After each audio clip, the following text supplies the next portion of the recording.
Hi everyone, my name is Olu and I'm here to present a topic about nursing intervention for chronic kidney disease. The pathophysiology of chronic kidney disease talks about a gradual irreversible disorder that lasts for more than 3 months. This is classified as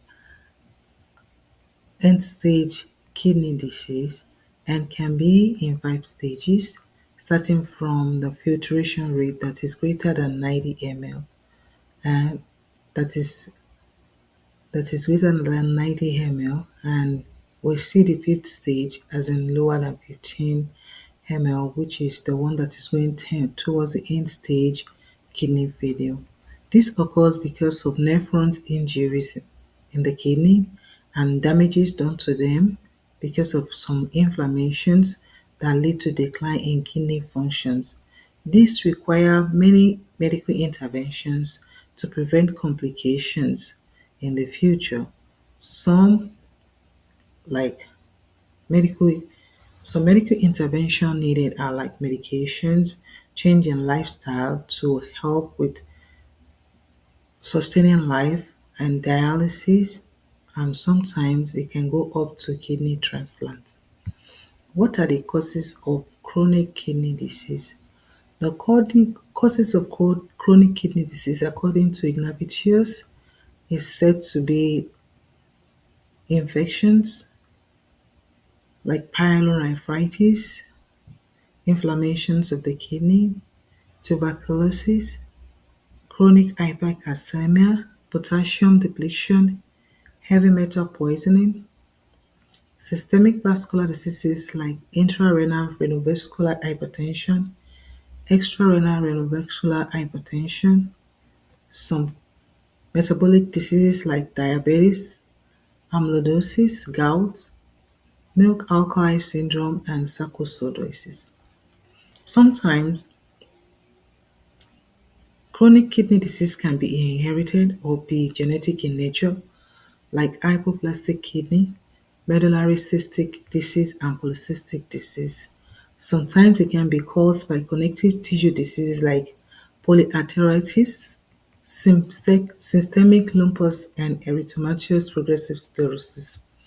Sometimes it is caused by urinary tract disease like obstructive uropathy. Some major nursing diagnoses associated with chronic kidney disease are: 1. Excessive fluid volume related to sodium retention as evidenced by adventitious spread, sound, edema, pulmonary congestion. Impaired urinary elimination related to injury to the kidney as evidenced by low urine output, urine retention, and painful or difficulty urinating. Risks for electrolyte imbalance related to kidney dysfunction and renal failure.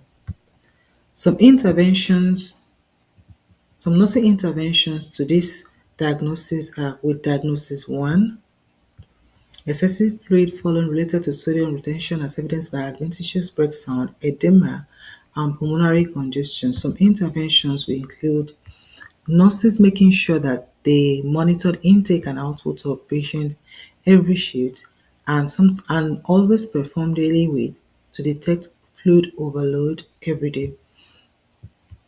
Secondly, they can administer diuretic as prescribed by the provider in order to facilitate excretion of excessive fluid in the body.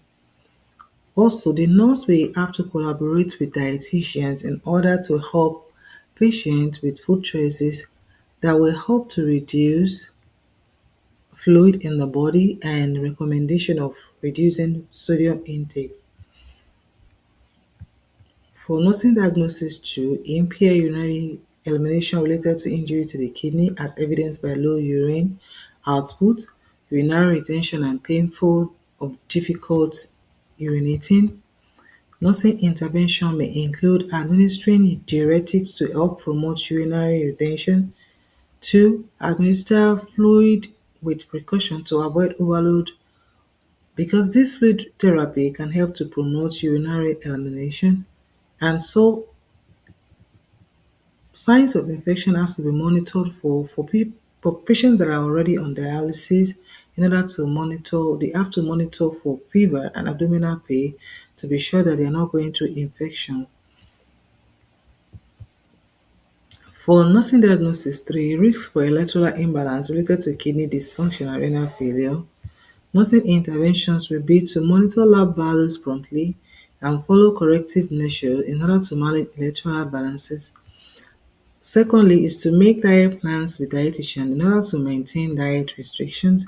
And lastly, to administer prescribed medication in order to correct imbalances. Sometimes when they have low potassiums, they have to give more potassium in order to halt the level of potassium in the body. And sometimes it has to be like they have to reduce sodium in order to make sure that the electrolyte is balanced also in the body. Treatment plans for chronic kidney disease involves managing fluid volume. This is to prevent fluid overload and improving cardiac function. This is by monitoring vital signs all the time, like monitoring for pulse and blood pressure, medication, administration of medication, and exercise in order to help improve cardiac function, preventing injury in order to avoid infection, enhancing nutrition to limit protein intakes and avoid sodium or limit sodium intake. And all of this is done, and what outcome are expected is to be sure that this prevents and manage complications that may come with chronic kidney disease like heart failure, stroke, electrolyte imbalances. And also, by going through these treatment plans, some patients will experience slow progression of their disease, thereby delaying them to progress into end-stage renal disease. Also, by going through this treatment plan, there will be improvement in the daily functioning of such patients and they will improve overall. By going through treatment plans, patients will maintain adequate nutrition that will enhance their overall health. These are the references for this presentation. Thank you.